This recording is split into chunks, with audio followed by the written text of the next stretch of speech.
Queridos amigos de Teresina, que bom estarmos juntos apesar de separados. Que bom em tempos difíceis como esse podermos conversar um pouco acerca de tantas coisas que nos dias difíceis que atravessamos estão afligindo o nosso coração.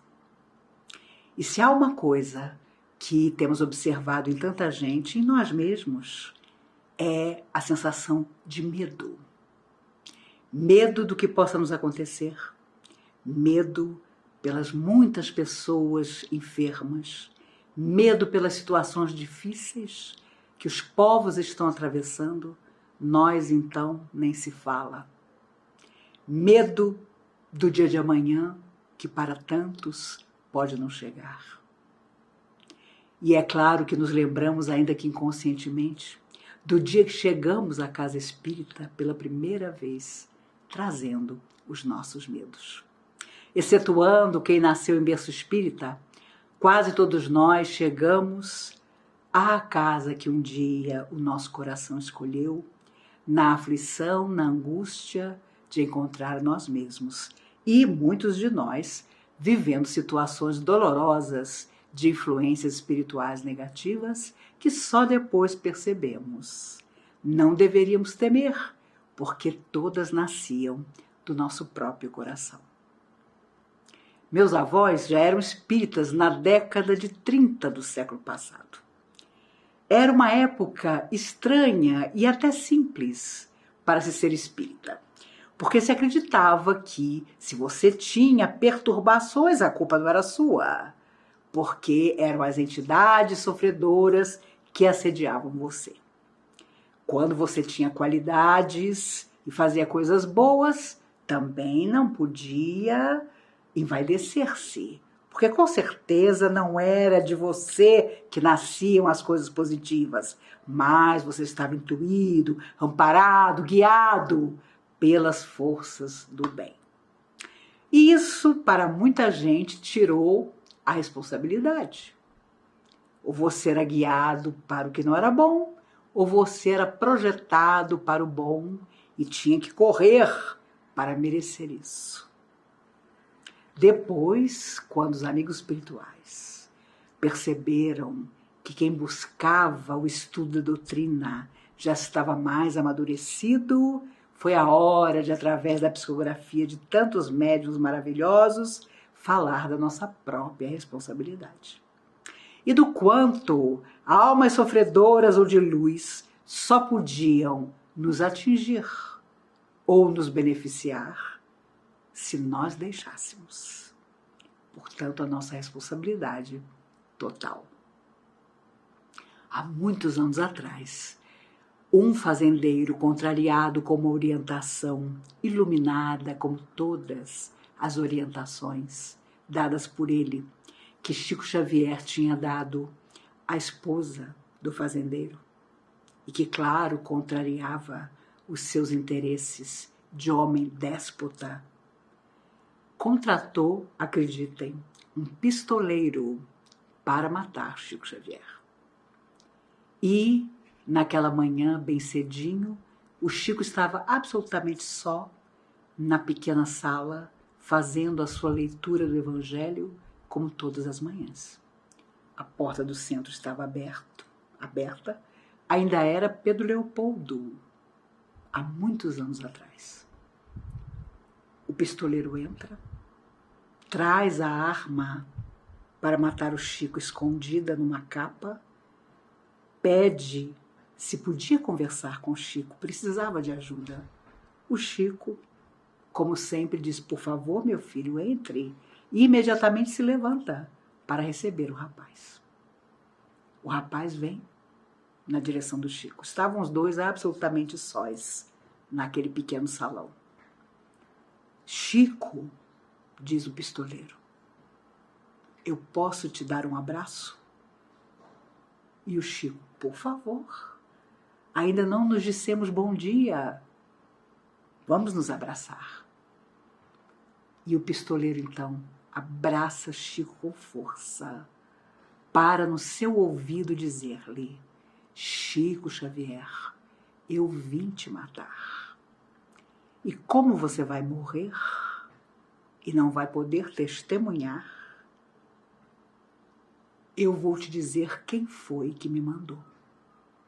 E contou o Chico, ali, abraçado, apertando o Chico, que o fazendeiro fulano de tal, um homem rico e poderoso, contrariado, porque a família havia ido buscar orientação com Chico e havia mudado a dinâmica de uma relação horrível que esse fazendeiro tinha com a família. Inconformado, ele contrata o rapaz para tirar a vida do Chico.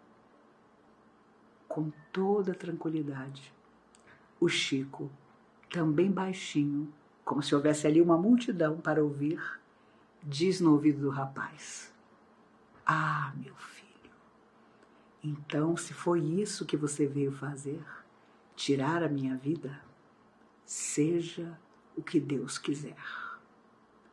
E no momento que ele disse isso, o rapaz pistoleiro cai em pranto desarvorado.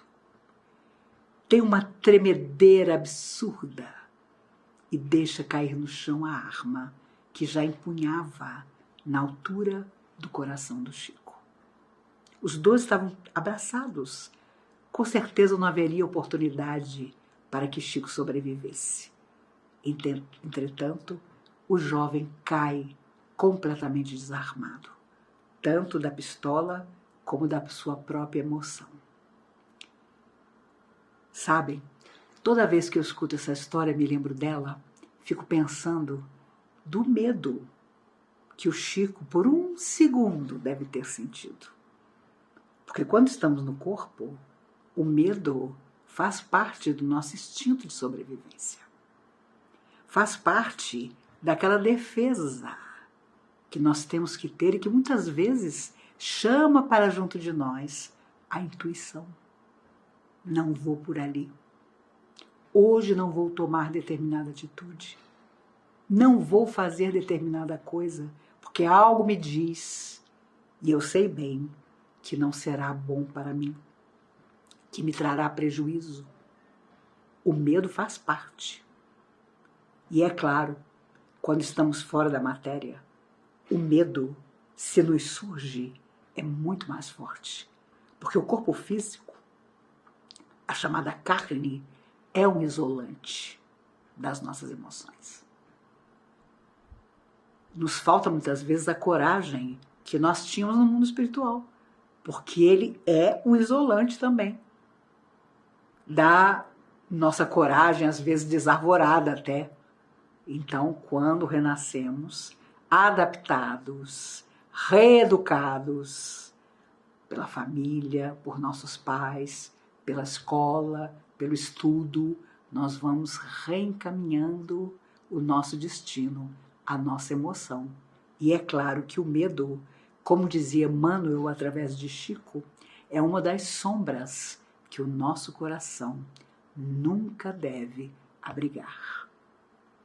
É claro que nós nos lembramos também, inconscientemente, dos medos ancestrais, daqueles que fizeram parte das nossas vidas passadas, aqueles que impusemos ao outro para dominá-lo, títeres da nossa loucura, e que reverberam hoje através do remorso, consciente ou inconsciente, e que está nas nossas emoções. É claro que em vidas que se foram, quando completamente alheios ao bem, nós teremos atravessado no mundo espiritual largos períodos de sofrimento em regiões de sombra. E esse medo também está conosco. Tanto é que há muitas pessoas que fogem da própria vida física através do suicídio por medo. Erroneamente se diz: fulano tirou a própria vida, era um corajoso. Não existe coragem no suicídio.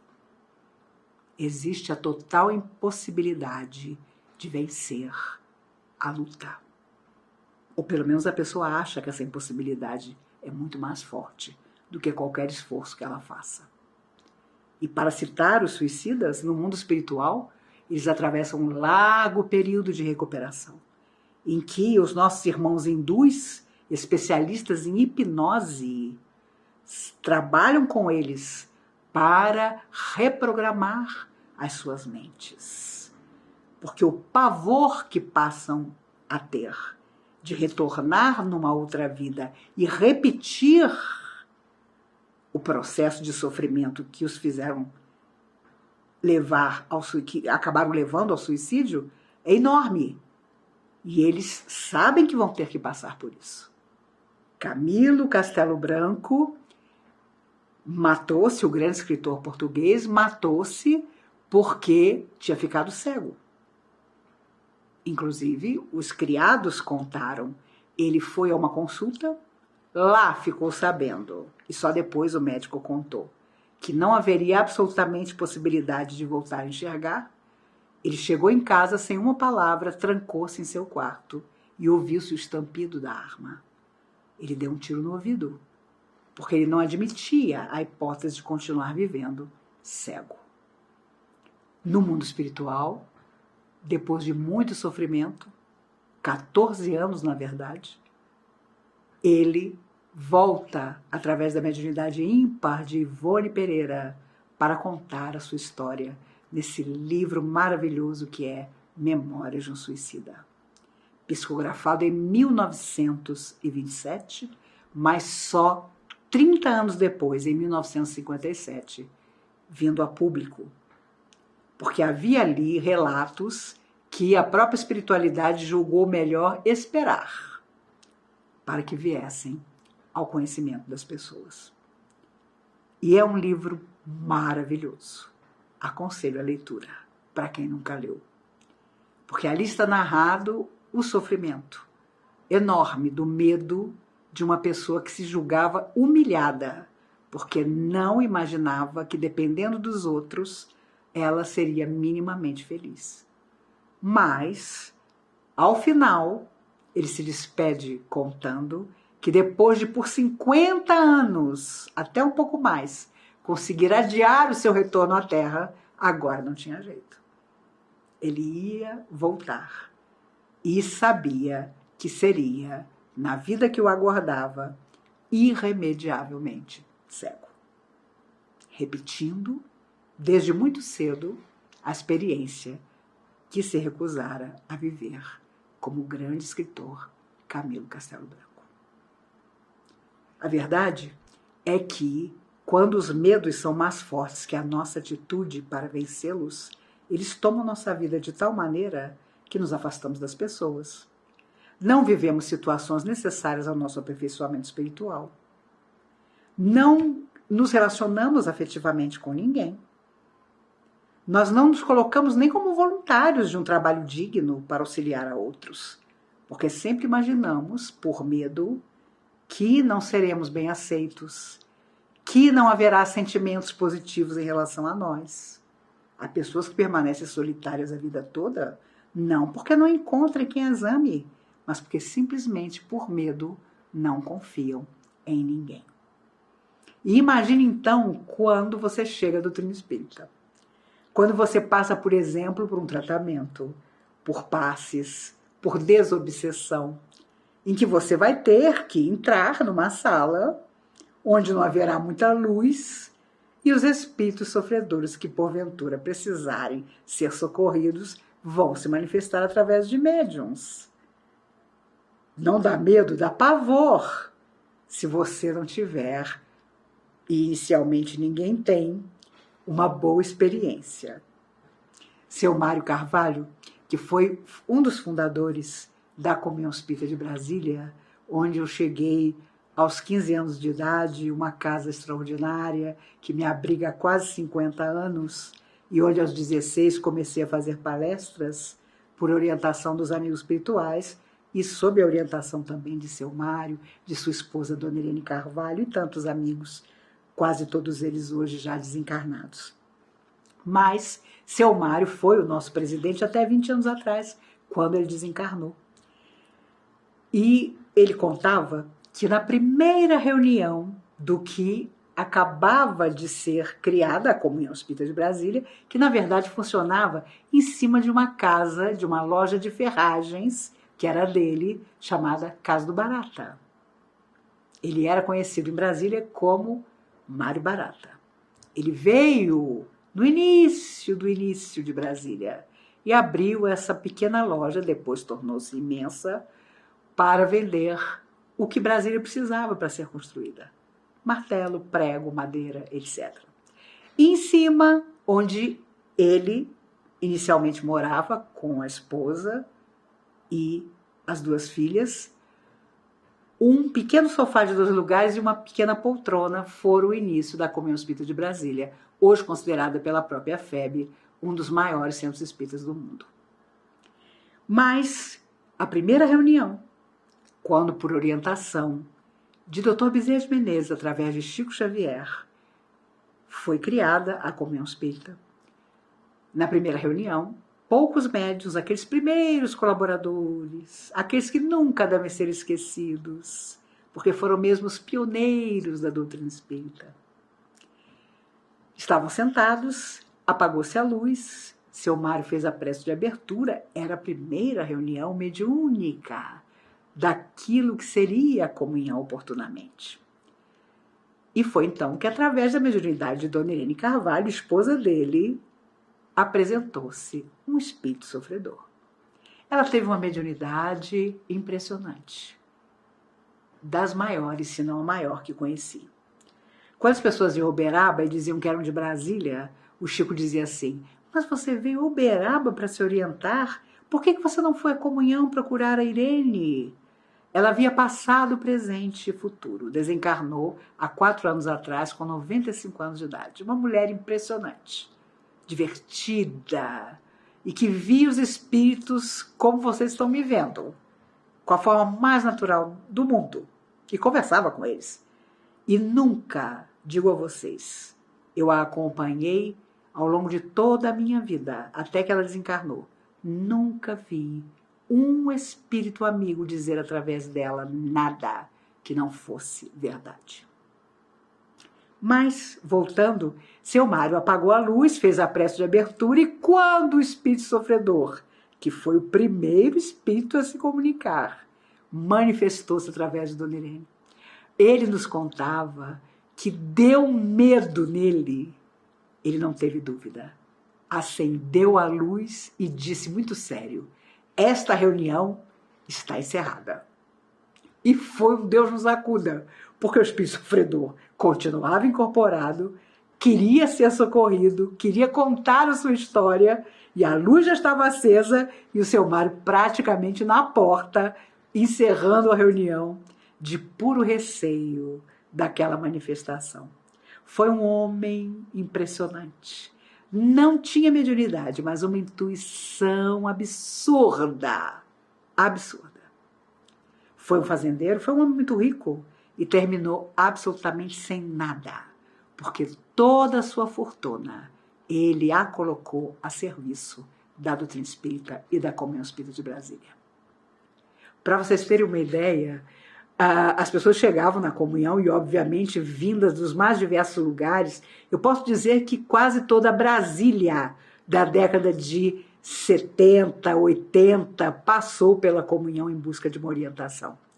E ele tinha a sala dele lá dentro da comunhão e chamava a pessoa para conversar.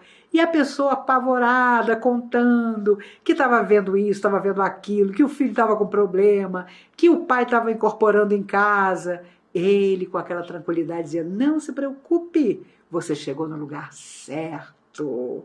Ele mesmo tinha receio, mas obedecia tudo que os amigos espirituais diziam.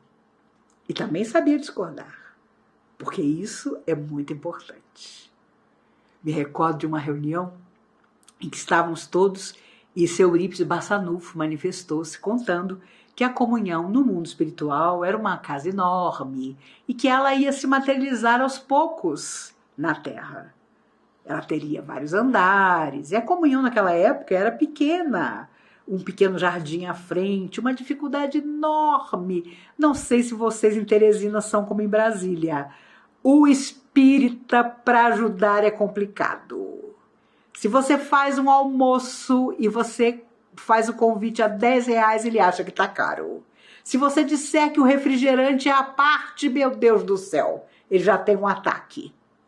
Enfim, seu Mário fez milhares de promoções, porque foi assim que a comunhão se ergueu. E ele tinha muitos amigos, muitas facilidades. As pessoas sabiam a pessoa honrada que ele era e ajudavam muito também. E do bolso dele, então, nem se fala. Saiu coisa demais. Mas o interessante é que ele sempre nos dizia que se você tinha medo, você ficava completamente paralisado, como se você estivesse amarrado. E o medo não respeitava nada, ia tomando conta de você. E você não podia deixar isso acontecer. Então, ele era incrível, entre tantas pessoas também que conheci na comunhão, que eram incríveis, porque toda vez que nós, tão meninos ainda da mocidade espírita, propunhamos alguma coisa, ele sempre achava ótimo. Então tivemos o privilégio de viver na década de 70, 1973, uma mocidade em que nós podíamos fazer tudo. Fazíamos prece, fazíamos palestra, dávamos passe, fazíamos curso. Infelizmente, até hoje, nas minhas viagens, às vezes encontro locais onde o jovem não pode fazer palestra, não pode fazer uma oração. Porque os dirigentes antigos aparentemente têm medo de confiar no jovem. E como dizia Emmanuel através do Chico, quando toda uma casa vai bem, mas os jovens da casa não estão bem, a casa não tem futuro. Então, os nossos medos precisam ser entendidos por nós. Precisamos conhecê-los para transformá-los. Com certeza, no mundo espiritual, os nossos mentores nos aconselharam muito. E nós, desassombrados, querendo resgatar tudo numa vida só, teremos talvez feito uma lista imensa de provas, de lutas que nós íamos atravessar com galhardia. E terão eles até nos aconselhado, vai com calma. Nem tudo se pode ao mesmo tempo. Mas nós, esperançosos, não, me deixa ir. Quero encontrar fulano, quero encontrar Beltrano. Olha, toda vez que você se encontra com Beltrano não dá muito certo. Não, mas agora vai dar certo, agora eu quero. Ficamos destemidos. Mas quando estamos aqui, o medo nos abate.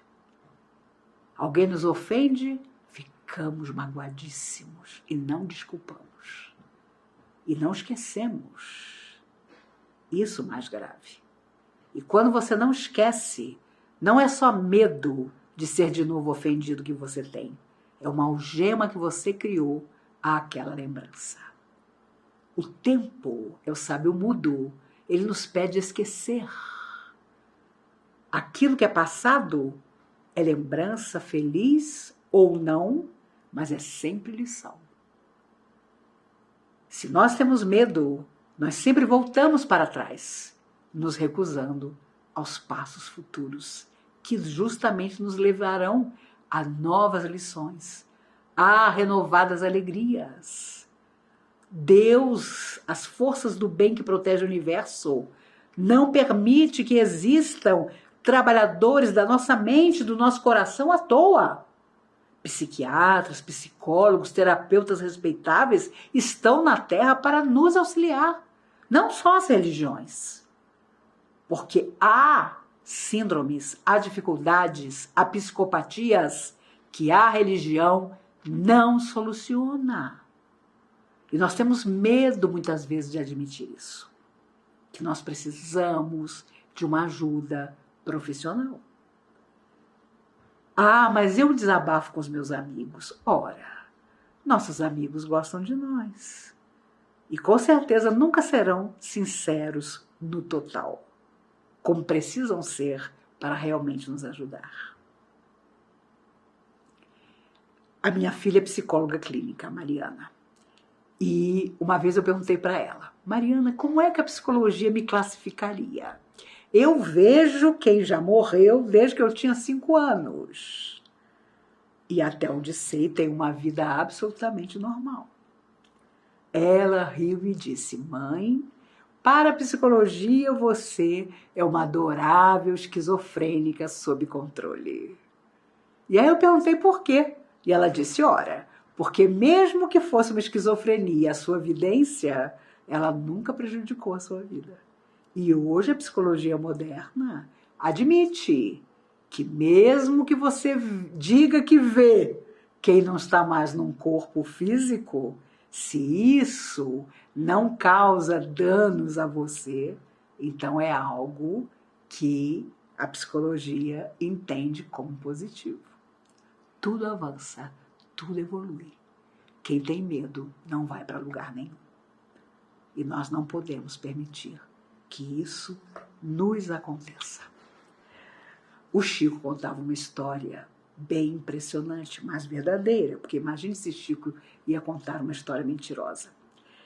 Na década de 60, ele voltava dentro de um Fusca com 3 amigos depois de uma visita que eles tinham ido fazer para uma pessoa que estava muito doente. E atravessavam por dentro de uma fazenda um escuro daqueles que só as fazendas do interior de Minas têm. De repente, para surpresa do motorista, o Fusca para por completo. Para como se estivesse morto no meio da pequena estrada. Nenhum barulho. Parecia que o carro tinha simplesmente desencarnado. Os 4, Chico e os 3 amigos, dentro do carro. De repente eles escutam um barulho. E no meio da escuridão havia uma cerca e algumas vacas pastavam. Mesmo no escuro, eles podiam perceber isso. No meio da escuridão, aparece acima do carro deles, pasmem, um disco voador. Uma luz sai do disco e atinge uma vaca.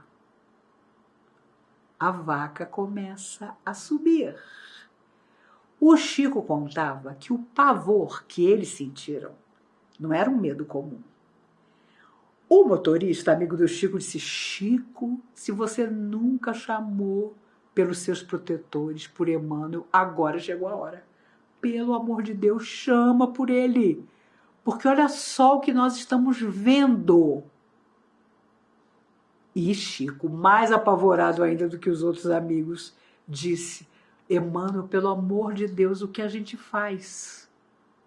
E ele ouve a voz de Emmanuel muito clara, dizendo: orem, orem com todas as forças, como vocês nunca oraram.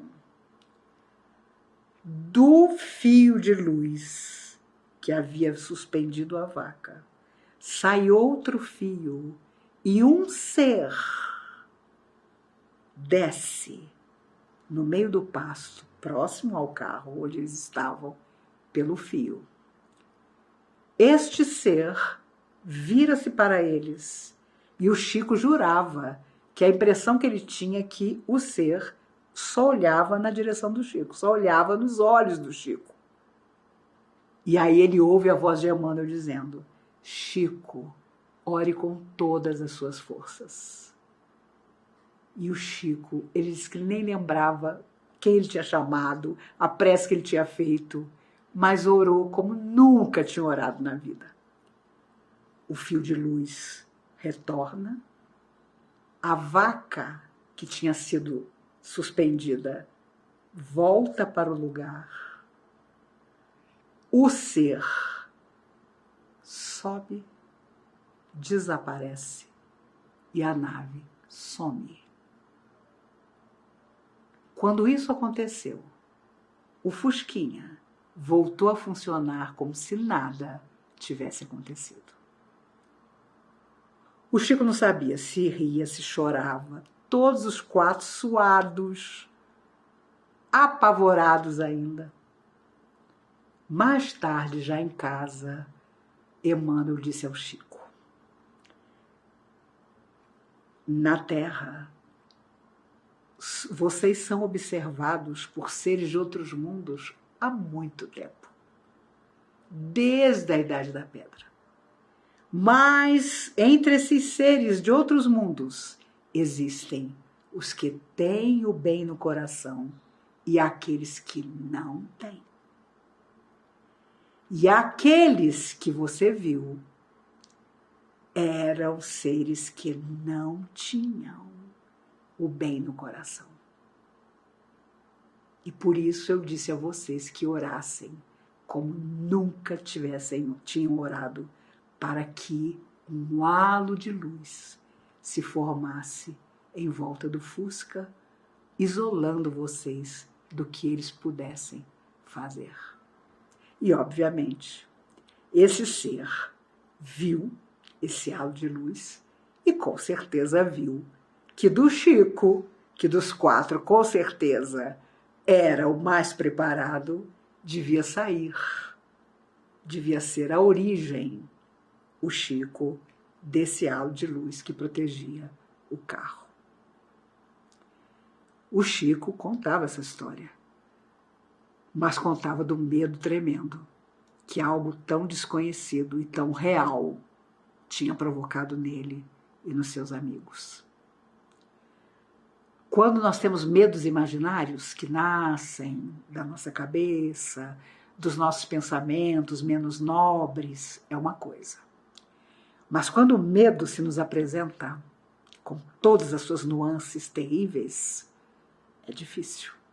E nós estamos vivendo um momento assim, em que o mundo inteiro está de joelhos ante um vírus tão pequenino, mas que parece inteligente, porque para cada organismo ele tem uma grande dificuldade para apresentar.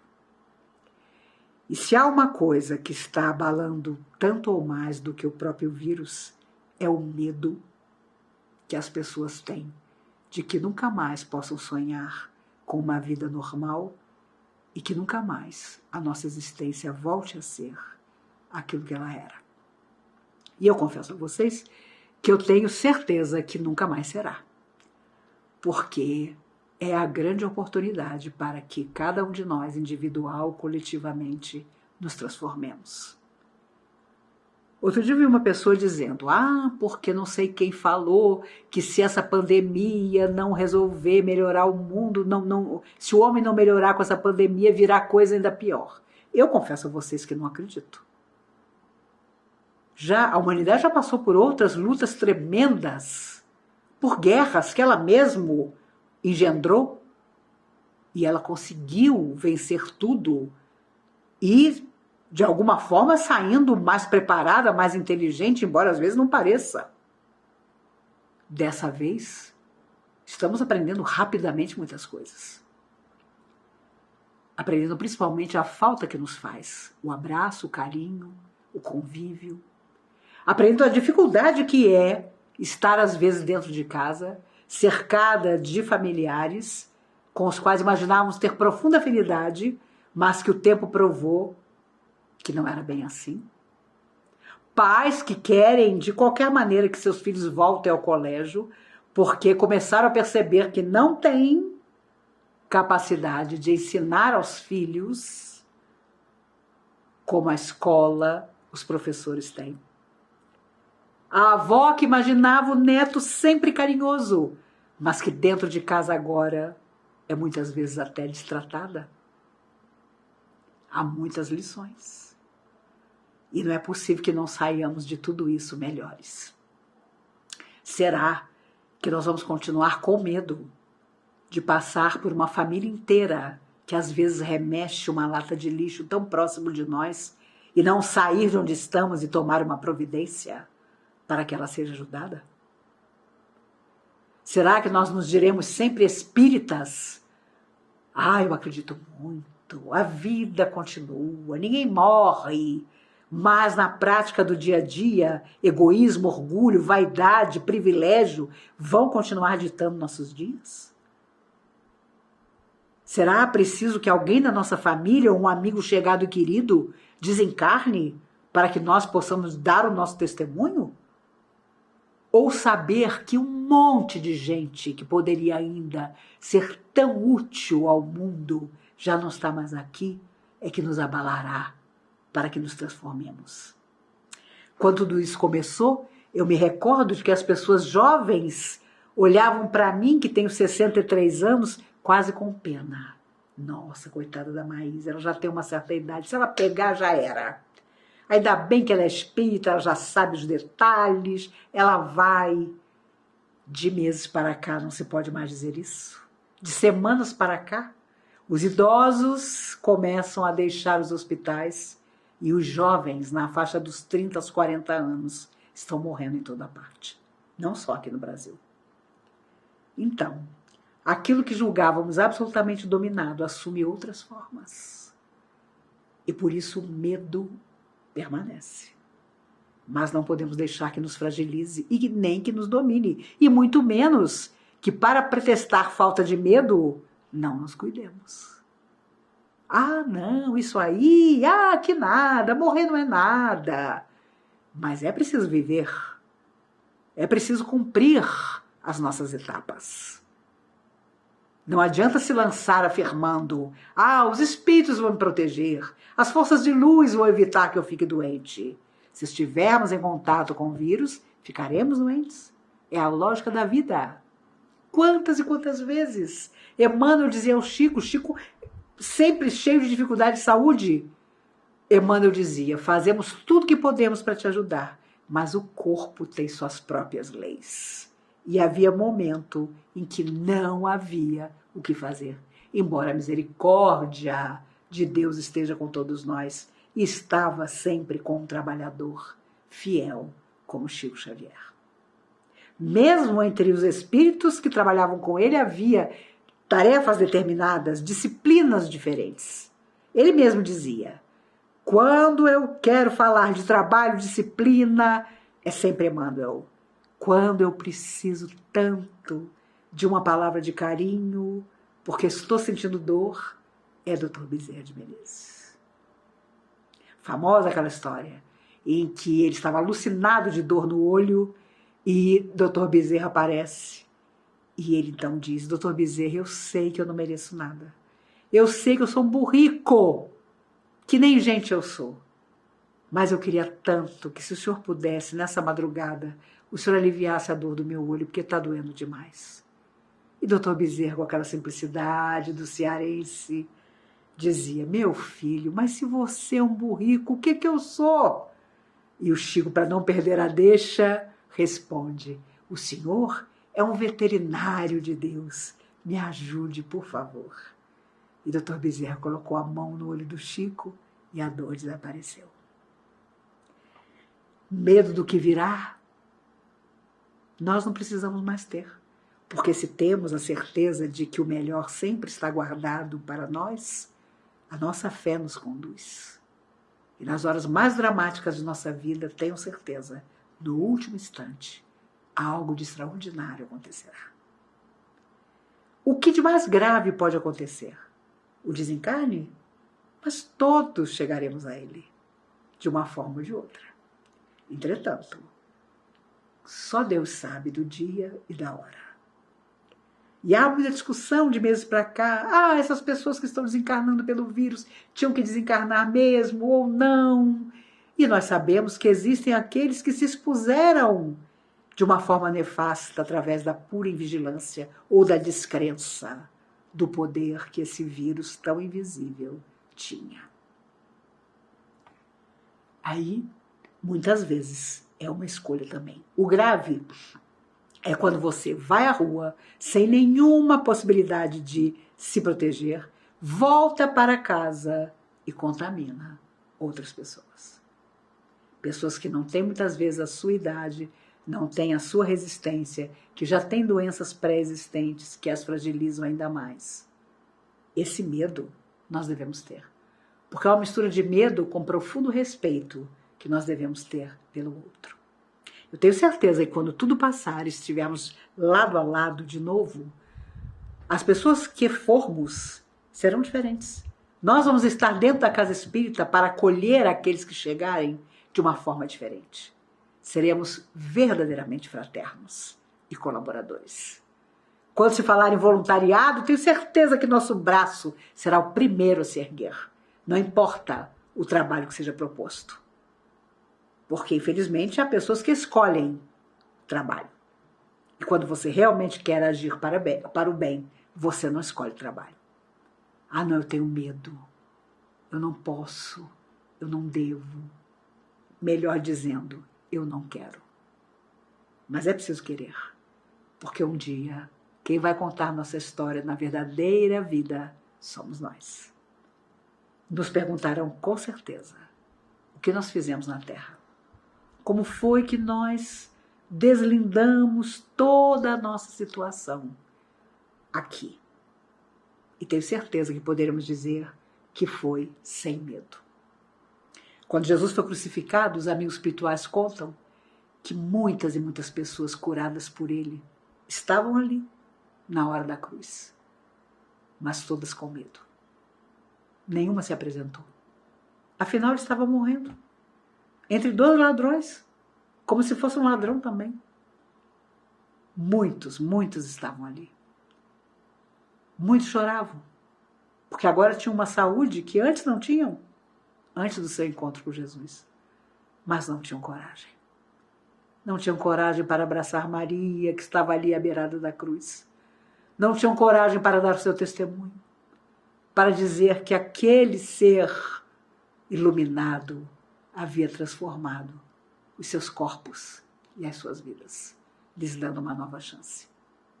Os próprios discípulos também não estavam ali. Esconderam-se, amedrontados.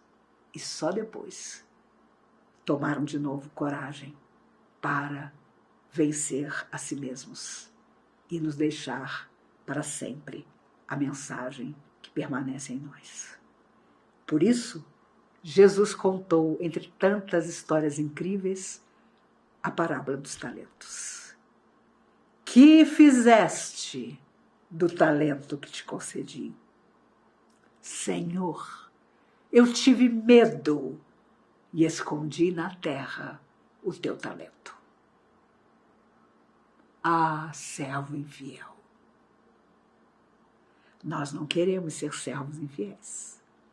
Não queremos voltar à verdadeira vida um dia, ser recebidos pelos nossos protetores e ter que dizer que, por medo, escondemos todos os talentos que nos tinham sido concedidos. Por isso, se algo eu pude desejar a todos nós, é que, depois que passar essa hora difícil para a Terra, e já houve tantas, quem pode afirmar que em vidas que se foram, nós não vivemos dramas iguais ou maiores? Depois que tudo isso passar, renovados, experientes, mais humildes, nós vamos poder dizer que nossas mãos estão cheias dos talentos de Deus e nós vamos agora espalhar. A dor do outro será a nossa. Nunca a indiferença, mas o abraçar e perguntar o que hoje eu posso fazer por você. Ah, tanta gente está passando fome, é verdade. Mas a fome sempre existiu. Tanta gente está sozinha, é verdade. Mas sempre houve solidão. Só que agora é a nossa hora de fazer diferença. Para todos nós. De todas as religiões e até sem religião nenhuma. Eu tenho amigos que se afirmam ateus, que são almas maravilhosas e que no meio da pandemia estão fazendo todo o bem que podem. Eu tenho certeza que nós faremos, no limite das nossas forças, todo o bem que pudermos. Não haverá medo. Medo de quê? De não sermos bem recebidos? De não sermos amados? De sofrer por amor? Mas vamos sofrer de qualquer jeito. De acreditar que, meu Deus, posso ser mal interpretado? Não. Basta que nos coloquemos no trabalho de Jesus. E Ele nos guiará, com certeza. Ele é o amigo inesquecível. Por isso que as forças do bem que protegem todo o universo permaneçam conosco. Que ao nos encontrarmos presencialmente um dia, tanto eu como vocês possamos estar ainda melhores, sem medo algum, certos de que, como dizia Dr. Bezerra de Menezes, não há ponto final para o amor, porque o amor é vida e vida é eternidade. Amemos sem medo o nosso semelhante. Vivamos ainda muito tempo na terra, o quanto pudermos, para realmente amar e servir. Que Jesus e todas as forças do amor nos abençoem hoje e sempre.